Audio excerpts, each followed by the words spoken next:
Hello, and welcome to Module 2 of the Perl workshop. In this module, we'll be learning about string manipulation and some basic methods for you to do some cool things with your data. So the first thing that I want to talk about is how to find the length of a given string. So here I have some text that corresponds with a sequence of nucleotides. So I have my variable defined as named string, str, and I have assigned this sequence to that variable. Now I want to see what the length of this string is. How many nucleotides, how many characters do I have? So the way I do that is a simple function called length that I pass in the string, and in this case I have saved it to variable, and now I'm going to print that variable. So if we remember from last module, to run a Perl script, you simply say Perl, and this is lesson2.perl. It's the name of the file, so lesson2.perl. Enter, and I get that the length of str is 50. So I have 50 nucleotides here.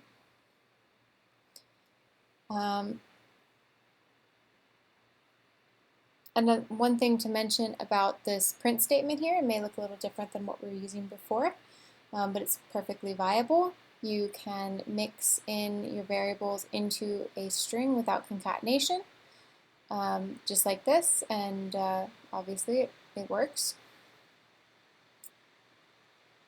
So the next thing I wanted to show you about string manipulation is the uppercase and lowercase functions. Now, if you noticed in our nucleotide string here, some of these characters are uppercase and some of them are lowercase. Now, if we want to do any string matching, matching is case sensitive. So this CTT will not match to this CTT because of this lowercase c here. So we want to normalize that. We want to be able to compare things that the case doesn't matter. So if you have some data where the case does matter, this may not pertain, but in this situation it does. So again, pretty simple functions. To convert to lowercase, the function is LC, and to convert to uppercase, it is UC. And you just pass the string that you want to convert. So I have these print statements commented out. But as soon as I uncomment them and save, I can rerun my program. And now you see that the first string that is printed out is all lowercase, and the second string is all uppercase.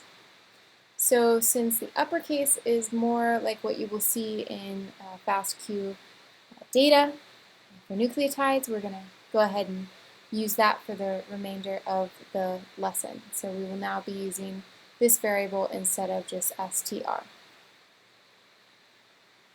Okay. So next, in that string, you may want to search for a substring. So you may be looking for motifs in a sequence, for instance. And so the function to do that in Perl is index. So what index will do is you give it a string and you give it a search pattern. And what Perl will do is it will return to you what position in this main string is your search string. So I have searched for a few things. If we look at our sequence, I have searched for CTGG, which you'll see is the first 4 characters of our sequence. I've also searched for TGG, which is here in our sequence, but it's also here in our sequence and here. So we have multiple of those. So we'll see what Perl does in that case. And I've also searched for N, and as you see, there's no N's. So let's uncomment these print statements and see what we get. Always remember to save after you change anything, or you'll be running your Perl script and you'll be wondering why it's not printing the things out that you just wrote in. But you have to save it every time you want to make changes and rerun the So we run. This is from the previous print statement, so here's our new print statements.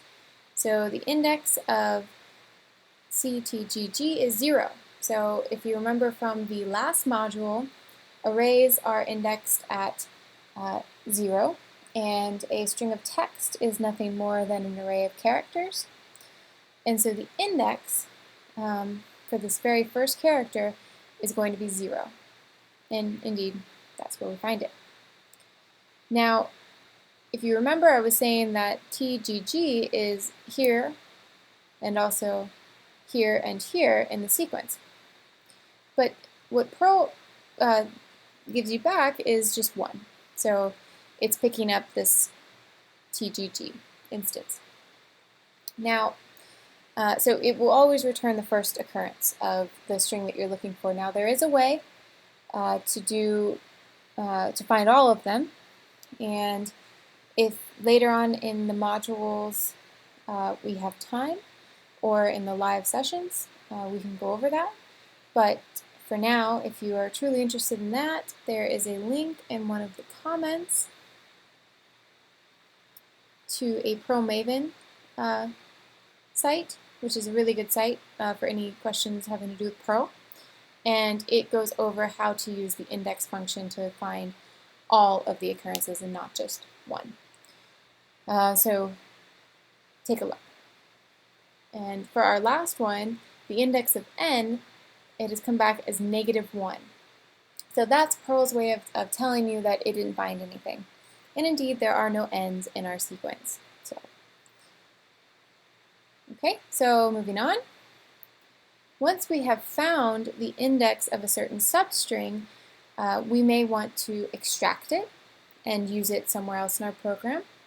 So say we find this CTGG, and that's the beginning of our motif, and we want to take CTGG plus the next 10 characters.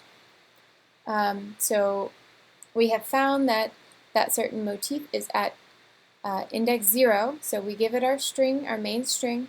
We give it where our substring starts, and then we give it how many characters we want. So if we want those 4 characters plus the next 10, we say 14, and it'll give us 14 characters. The function here is substring. We'll uncomment these guys. And now if I saved and ran my script, this is the original sequence. This is the substring that we pulled out. So you see that it's exactly the same as the first 14 characters.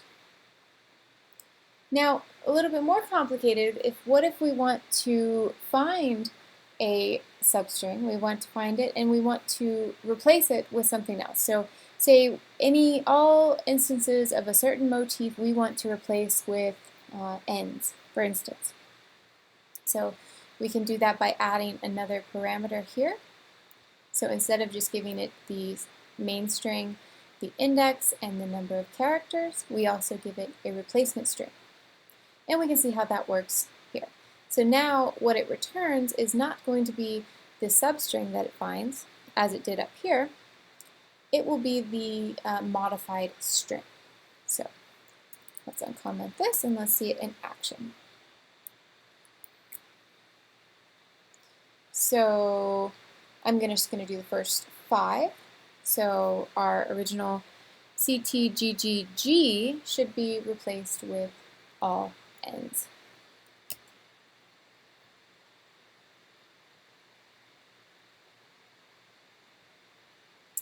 I apologize, I misspoke. So this string is still going to be the substring, indeed, and the original string, the string underscore UC, will actually be modified. So if you do not want your original string to be modified, you want to create an additional modified string. What you can do is, so to be clear, let's call this sub2. This is our substring. We can print out our substring. But if we want to save that modified string in a different variable, what we can do is we can make a new variable called string mod, and we can set that equal to our original string. So now it has all the original characters in it. And from there, we can insert the mod. So these two are the same right now. And now we're going to put this into our substring function that's going to replace the first 5 characters with n.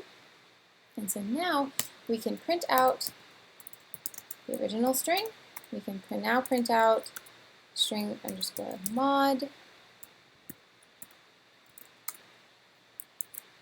And now, so we see the original string, the modified string with those first 5 characters as ends, but everything else remains the same, and this is the substring that we replaced. So that is it for this lesson. I hope to see you next time.